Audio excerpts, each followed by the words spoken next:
അന്താരാഷ്ട്ര ഉപരോധ ഭീഷണികളെയും സമ്മർദ്ദങ്ങളെയും അവഗണിച്ച് തങ്ങളുടെ ആണവ പദ്ധതിക്ക് പുതിയ ഊർജം പകരാൻ ഇറാൻ തുടങ്ങുന്നു. റഷ്യയുമായി ചേർന്ന് 2500 കോടി ഡോളർ ചെലവിൽ 4 ആണവ വൈദ്യുത ഉൽപാദന പ്ലാന്റുകൾ നിർമ്മിക്കാൻ ഇറാൻ കരാർ ഒപ്പിട്ടത് ഈ നീക്കത്തിന്റെ ഭാഗമാണ്. മോസ്കോയിൽ നടന്ന ആറ്റം എക്സ്പോയിൽ വെച്ചാണ് ഈ സുപ്രധാന കരാർ ഒപ്പിട്ടത്.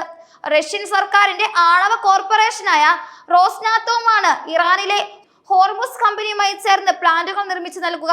സിറിക് മേഖലയിൽ 500 ഏക്കറിൽ ഒരു വൈദ്യുത പ്ലാന്റ് നിർമ്മിക്കുന്നതിനും കരാറായിട്ടുണ്ട്. തെക്കൻ നഗരമായ ബുഷേഹറിൽ റഷ്യൻ സഹായത്തോടെ നിർമ്മിച്ച ആണവ പ്ലാന്റ് ഇതിനകം പ്രവർത്തനക്ഷമമാണ്. ഈ കരാറുകൾ ഇസ്രായേലും പാശ്ചാത്യ രാജ്യങ്ങളും ഇറാനിനെതിരെ കൂടുതൽ സമ്മർദ്ദം ചെലുത്തുന്നതിനിടയിലാണ് എന്നതും ശ്രദ്ധേയമാണ്. ഇറാന്റെ ആണവ പദ്ധതികൾ സമാധാനപരമാണെന്ന് പ്രഖ്യാപിക്കുമ്പോഴും അന്താരാഷ്ട്ര ആണവോർജ ഏജൻസിയുമായി സഹകരിക്കുന്നില്ല എന്നാരോപിച്ച് ഇറാനിനെതിരെ ഉപരോധം പുനഃസ്ഥാപിക്കാൻ ഐക്യരാഷ്ട്ര രക്ഷാസമിതി കഴിഞ്ഞ ദിവസം തീരുമാനിച്ചിരുന്നു.